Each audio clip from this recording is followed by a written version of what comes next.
पिछले पार्ट में अपन ने एक्सरसाइज 1.4 को कंप्लीट कर लिया था और इस पार्ट से अपन को एक्सरसाइज 1.5 को करना था। 1.4 के अर्थात 1.4 के जितने भी क्वेश्चन हैं अपन ने सारे किए थे। अब अपन प्रश्नावली 1.5 अर्थात 1.5 पर आ चुके हैं और 1.5 से आगे से पहले अपन को थोड़ा सा बेसिक को समझना है।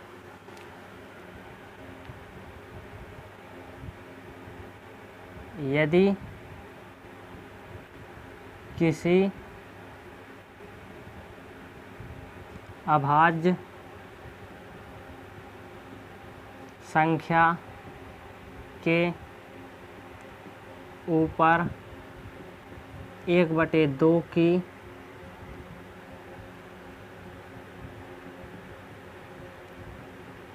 घात हो तो वह संख्या अपरिमेय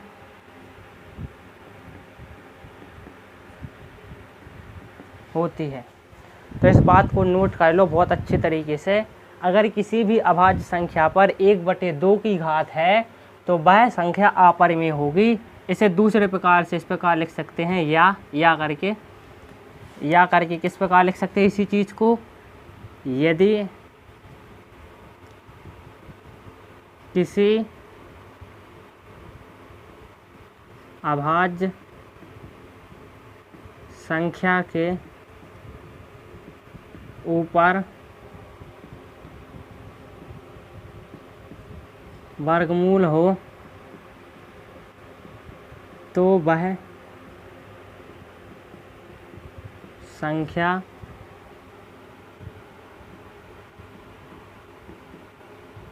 अपरिमेय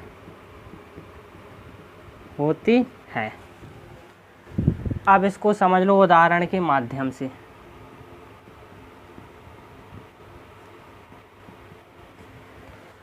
जैसे पहली बात तो जो दोनों नियम लिखे हैं वो अभाज्य संख्याओं पर लागू होगा। तो जितने भी भाज्य संख्याएं हैं उन्हें तो अपन छोड़ ही देंगे। जैसे अभाज्य संख्या क्या है, 5 है। तो अगर 5 के ऊपर 1/2 की घात लगी, मैंने क्या कहा कि यदि किसी अभाज्य संख्या पर 1/2 की घात लगी हो तो वह संख्या अपरिमेय होती है। अगर 5 के ऊपर 1/2 की घात लगी हो या 5 के ऊपर वर्गमूल का चिन्ह लगा हो तो दोनों ही कंडीशन में जो संख्या है वो अपरिमेय होगी। जो संख्या है वो अपरिमेय होगी।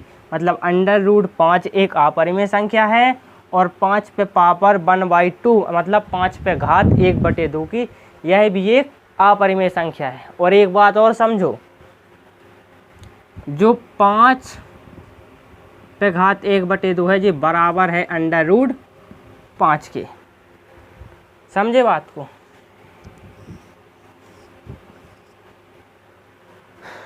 समझने की बात यह है कि जिस संख्या पर वर्गमूल का चिन्ह लगा हो उसका मतलब यह होता है कि उसके ऊपर 1/2 की घात लगी है। इसीलिए तो इस जो नियम है उसको दो तरीके से लिखा है। यदि किसी अभाज्य संख्या पर चाहे वर्गमूल का चिन्ह लगा हो चाहे 1/2 की घात हो गए, क्योंकि 1/2 घात का मतलब वर्गमूल का चिन्ह होता है और वर्गमूल का चिन्ह का मतलब संख्या के ऊपर 1/2 की घात। जैसे मैंने लिखा 7 पे घात 1/2 या a के बराबर लिख दो वर्गमूल 7। जैसे मैंने लिखा 11 पे घात 1/2 या लिख दो 11 पे वर्गमूल। समझे बात को।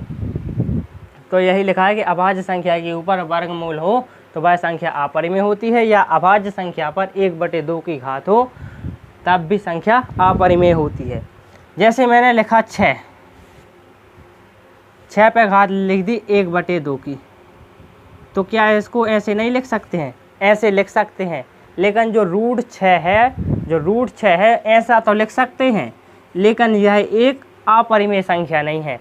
अपरिमेय संख्या तो वही होगी जो संख्या अभाज्य होगी। इसको 6 पे घात जब अपन 1/2 लिखें उसके बराबर √6 लिख दें जो तो सही है, लेकिन वो एक अभाज्य संख्या नहीं है। अभाज्य संख्या के लाने संख्या का क्या होना जरूरी है? संख्या का क्या होना जरूरी है कि संख्या अभाज्य होवे जब ही अपरिमेय संख्या हुई है। ठीक है ना। तो जो रूट 6 है वो एक अपरिमेय संख्या नहीं है, क्योंकि जो 6 है वो अभाज्य संख्या नहीं है। अगर 6 अभाज्य संख्या होता तो 6 जो रूट 6 है वह एक अपरिमेय संख्या हो जाता। रूट 7 एक अपरिमेय संख्या है, क्योंकि 7 एक अभाज्य संख्या है। इसी प्रकार रूट 5 भी एक अपरिमेय संख्या है, क्योंकि 5 अभाज्य संख्या है। लेकिन 6 अपरिमेय संख्या नहीं है, क्योंकि 6 अभाज्य संख्या नहीं है। लेकिन 6 पे घात 1/2 लगी, इसका मतलब रूट 6 जरूर है, लेकिन यह एक अपरिमेय संख्या नहीं है। आप इसको नोट करो, उसके बाद आगे बढ़े और आगे चलो। अब इन बात को नोट कर लो, पॉइंट 1 और पॉइंट 2 को। पॉइंट 1 में लिखा है, पढ़ लेना, मैं पढ़ के सुना रहा हूँ जो लिखा है।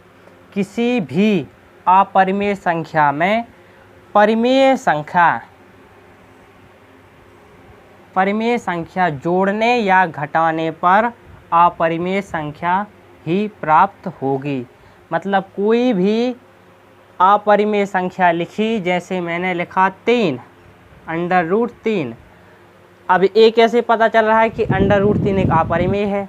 तो ये इसलिए पता चल रहा है क्योंकि 3 के ऊपर जो चिन्ह है वो वर्गमूल का है और 3 एक अभाज्य संख्या है, तो इसलिए या तो अपरिमेय संख्या है।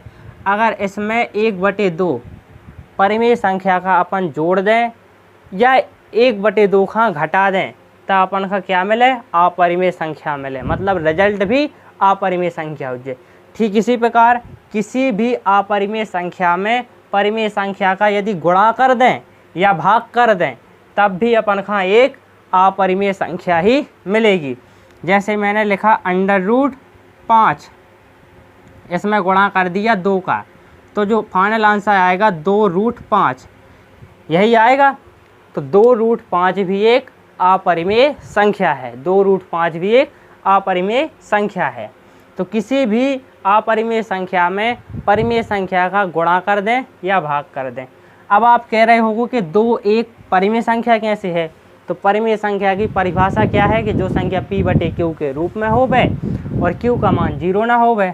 जैसे संख्या p/q के रूप में होवे, q बराबर 0 ना होवे।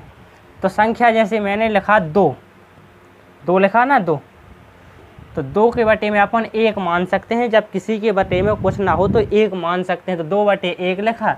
यहाँ पर q बराबर 0 नहीं है, मतलब 1 है, ये 0 के बराबर तो नहीं है, 1 है। और तो फिर संख्या क्या आ गई? 2/1। तो 2/1 एक परिमेय संख्या है। एक्चुअल में जितने भी प्राप्त संख्याएं होती, जितने भी पूर्णांक होते, वे सभी एक परिमेय संख्या होती हैं। तो आप एक नोट करके बात लिख लो नीचे कि परिमेय संख्या किसे कहते हैं। तो यहाँ पर लिख लो सभी पूर्णांक में कौन कौन? धनात्मक, ऋणात्मक तथा शून्य। पूर्णांक 3 प्रकार के होते हैं। धनात्मक जो 1 से लेके अनंत तक चलते हैं, ऋणात्मक जो -1 से लेके अनंत तक चलते हैं, और 0 शून्य मतलब धनात्मक, ऋणात्मक और शून्य। तो सभी पूर्णांक एक क्या होते हैं? परिमेय संख्या होते हैं।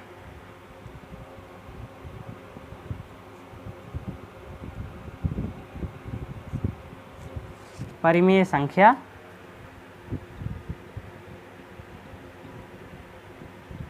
होते हैं। तो सभी पूर्णांक एक परिमेय संख्या होती हैं। तो पूर्णांक अगर यहाँ पर अगर अपन लिख दे हैं, जैसे मैंने लिखा किसी भी अपरिमेय संख्या में परिमेय संख्या या पूर्णांक संख्या, समझे बात को? क्योंकि जो पूर्णांक हैं, जो सभी पूर्णांक हैं वो परिमेय संख्या होती हैं। तो अपन यहाँ पर पूर्णांक भी लिख सकते हैं, लेकिन पूर्णांक को लिखा इसलिए नहीं है क्योंकि जो सभी पूर्णांक परिमेय संख्या तो होती हैं, लेकिन सभी परिमेय संख्या पूर्णांक संख्या नहीं होती हैं। समझे बात को? जैसे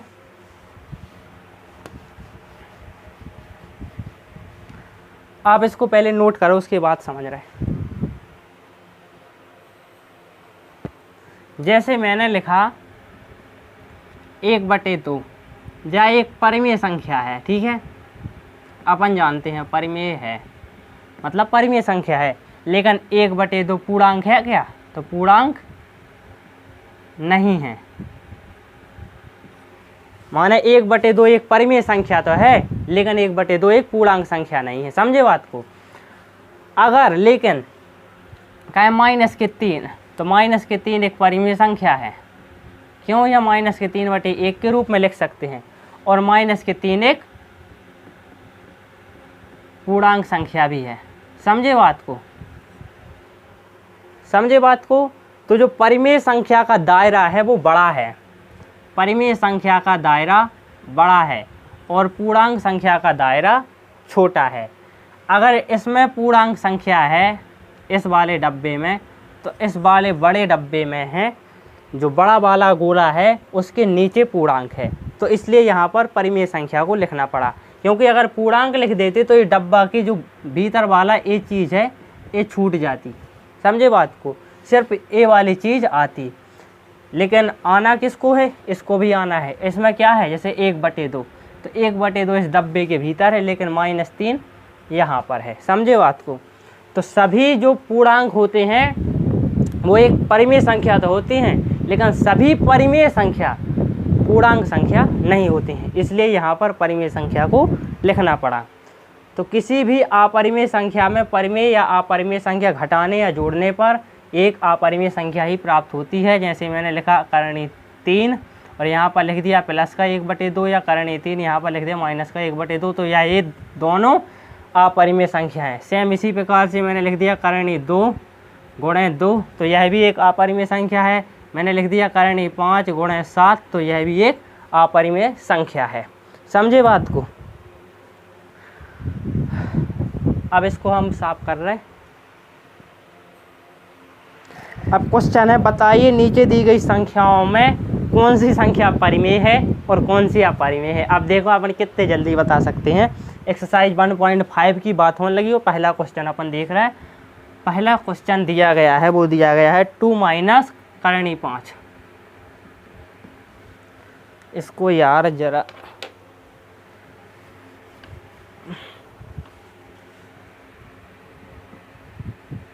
टू माइनस करणीय 5, इसको अपन को बताना है कि यह एक परिमेय संख्या है या अपरिमेय संख्या है।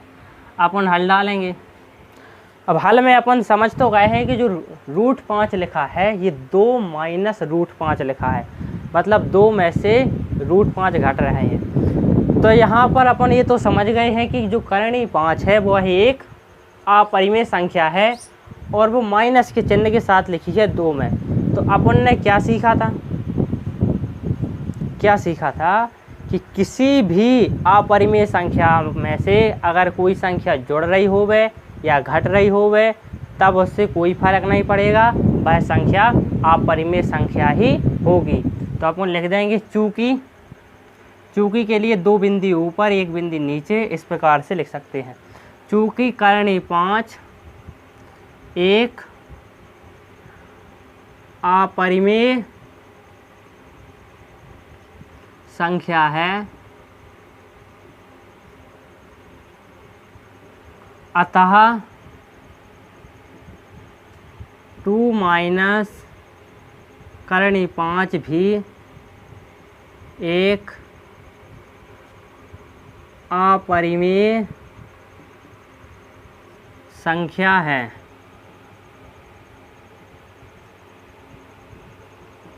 क्योंकि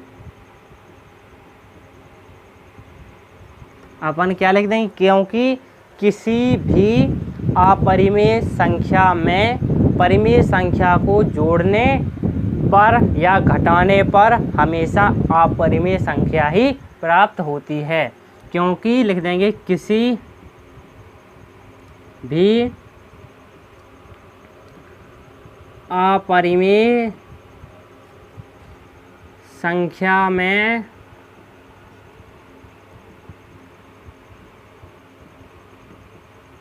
परिमेय संख्या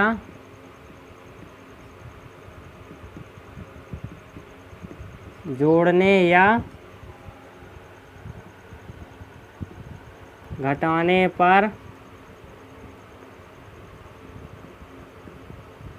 अपरिमेय संख्या ही प्राप्त होती है।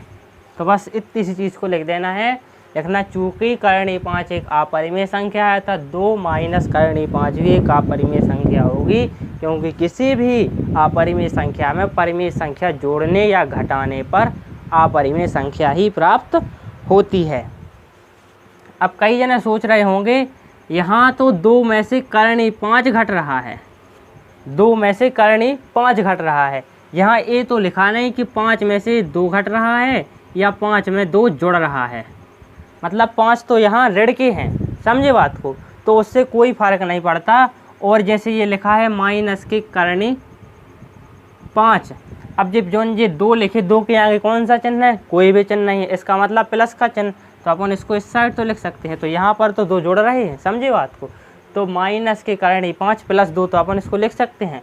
तो यहाँ से क्या आ रहा है कि जो अपरिमेय संख्या करणीय 5 है उसमें 2 जुड़ रहा है, तो इसलिए अपन ने लिख दिया है सारा, समझे बात को।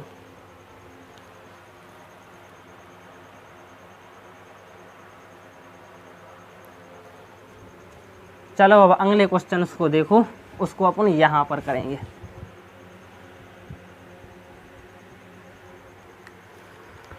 अगला क्वेश्चन है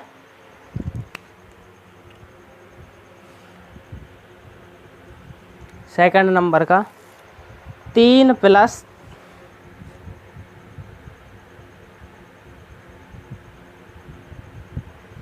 3 प्लस करणीय 23, मतलब 3 प्लस करणीय 23 माइनस करणीय 23। अब इस व्यंजक को अपन को थोड़ा सा सॉल्व करना पड़ेगा, समझे बात को, यहाँ पर व्यंजक को सॉल्व करना पड़ेगा। जब तक अपन व्यंजक को सॉल्व कर सकते हैं तब तक अपन को व्यंजक को सॉल्व करना है, उसके बाद ही कोई भी डिसीजन लेना है, क्योंकि इसको अपन सॉल्व कर सकते हैं, सॉल्व कर सकते हैं। तो अपन लिखेंगे हल, हल में लिखेंगे 3 प्लस करणीय 23 माइनस करणीय 23। अब इसको अपन लिख सकते हैं 3 प्लस करणीय 23। अब ये चिन्ह खुल जाएगा, मतलब जो डब्बा है, जो कोष्टक है, जो पहला कोष्टक बोलते हैं इसको, ये खुल जाएगा, तो माइनस का चिन्ह आएगा और फिर माइनस के 23, समझे बात को।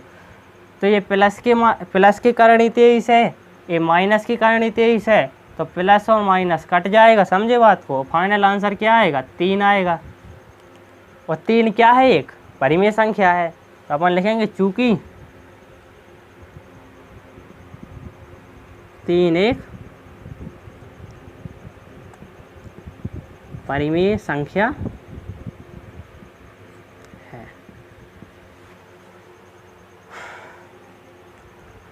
अब यहाँ तक आपने नोट कर लिया हो, स्क्रीनशॉट लो जल्दी। तीसरा क्वेश्चन है 2√7 अपॉन 7√7, 7√7। और जो चौथा क्वेश्चन है वो क्या है, 1/√2, 1/√2। इन दोनों क्वेश्चन को अपन करते हैं। अब देखना हल,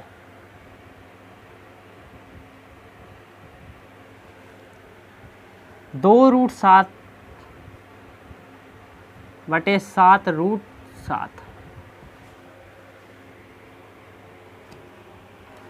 जो लिखा है बच्चों, दो के बाद लिखा है √7, इन दोनों के बीच में कोई भी चिन्ह नहीं है, तो वहाँ पर गुणा का चिन्ह माना जाता है। ठीक इसी प्रकार लिखा है 7√7, इसके बीच में भी कोई चिन्ह नहीं है, तो यहाँ भी गुणा का चिन्ह माना जाता है। तो इस √7 से ये √7 तो कट जाएंगे, समझे बात को। जैसे ये लिखा है 2 गुणे √7 बराबर 7 गुणे √7, समझे बात को। तो इस √7 से √7 कट जाएंगे, बराबर फाइनल आंसर क्या आएगा, 2/7। और चूँकि हम जानते हैं चूँकि 2/7 एक परिमेय संख्या है। अब इसको देख लो,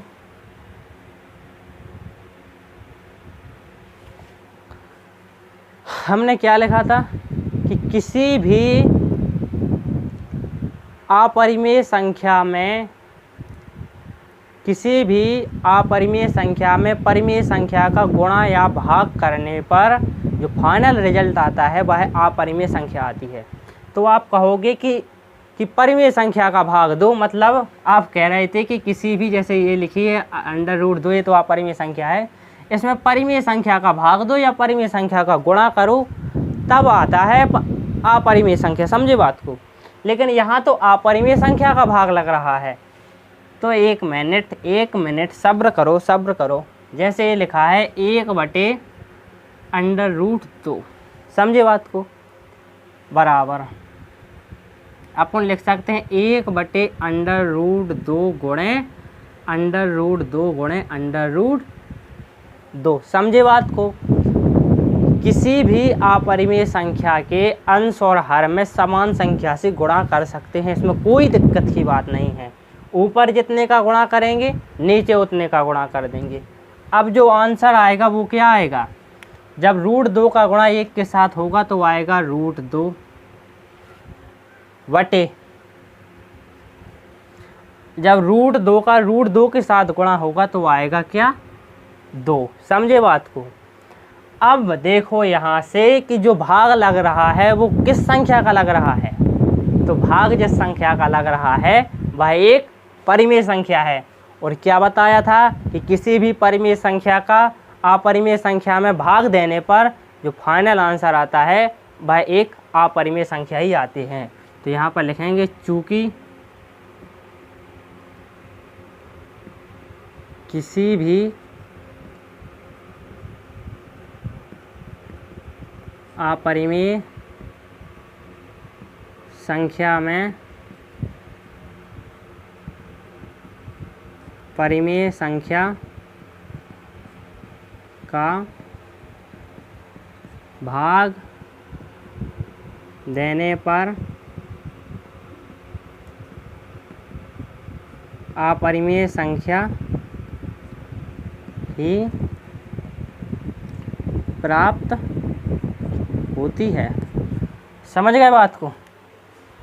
तो बस इतना सा फंडा था।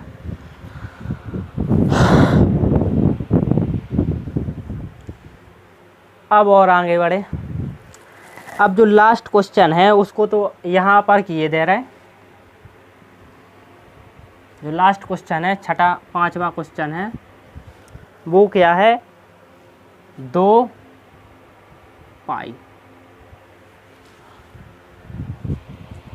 पाई है शायद, हाँ 2 पाई है।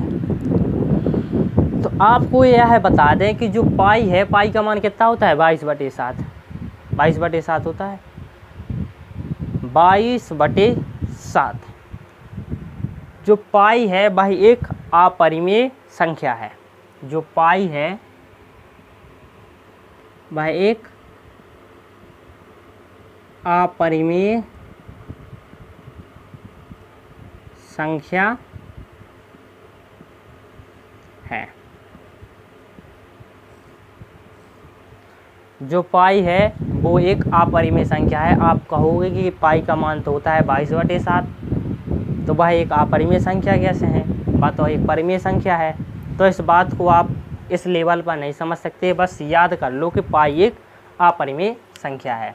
तो अपन लिखेंगे हल। उसमें थोड़ा सा अलग लॉजिक लगता है, चाहो तो समझा भी दें। जो परिमेय संख्या होती है बच्चों, जो परिमेय संख्या होती है उसका यह मतलब होता है कि जब अपन, समझ लो अगर आप समझ सको तो, जब अपन, जैसे मैंने लिखा 22/7, इसका मतलब 7 का भाग देना है 22 में।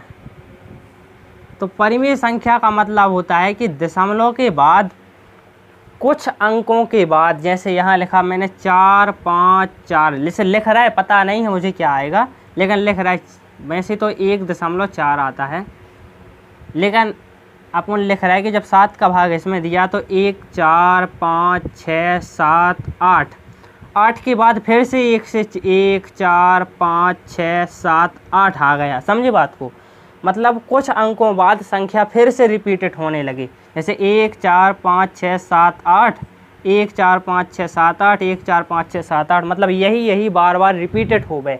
तो अपन इस संख्या के ऊपर ऐसा बार का चिन्ह लगा देते हैं। मतलब कुछ संख्याओं के बाद अगर संख्या बे रिपीटेड होने लगे, मतलब उसके ऊपर अपन बार का चिन्ह लगा दें कि यहाँ के बाद यही संख्या आएगी, तो उसे अपन कहते हैं परिमेय संख्या। लेकिन अगर संख्या बार बार बदल के आ रही है, कोई भी क्रम नहीं बन रहा है, कभी 6 आ रहा है, कभी 7 आ रहा है, कभी 8 आ रहा है, कभी 9 आ रहा है, ऐसे ही चलता जा रहा है, कभी भी कोई क्रम नहीं बन रहा है, तो उसको कहते हैं अपरिमेय संख्या। समझे बात को। और या दशमलव प्रसार शांत ही हो जाए, मतलब 3 4 अंक के बाद जब भाग क्रिया समाप्त हो जाए, शेषफल 0 आ जाए, तब वैसी स्थिति में भी संख्या अपरिमेय होती है। लेकिन जब इस प्रकार से संख्या बढ़ती जाए और बार का चिन्ह ना लगे, मतलब संख्याएं रिपीटेड ना हो गए, तब उस प्रकार की संख्या को कहते हैं अपरिमेय संख्या, जैसी 22/7 है। तो अगर आपके समझ में आ गई हो तो ठीक है, ना आई हो तो अलग बात है, घबराने की कोई बात नहीं। समझे बात को। तो अपन लिखेंगे चूँकि पाई एक अपरिमेय संख्या है, अतः 2 पाई भी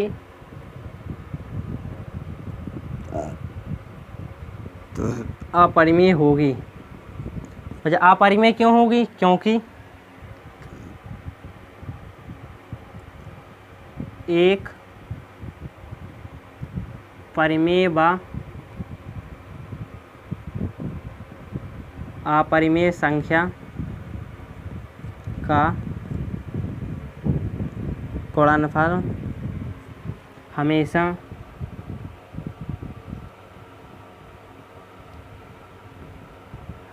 अपरिमेय संख्या प्राप्त होता है। तो इसी के साथ जो पहले क्वेश्चन थे एक्सरसाइज के वो समाप्त हो रहे हैं। अब आप इसका स्क्रीनशॉट लो। इसी के साथ जो आज की क्लासेस को समाप्त करते हैं और अगली के साथ क्लास में एक्सरसाइज 1.5 के जितने भी क्वेश्चन हैं उनको करा देंगे। अगले ही वीडियो में एक्सरसाइज 1.5 समाप्त हो जाएगी और इसके बाद क्या है, इसके बाद एक्सरसाइज 1.6 को अपन करेंगे।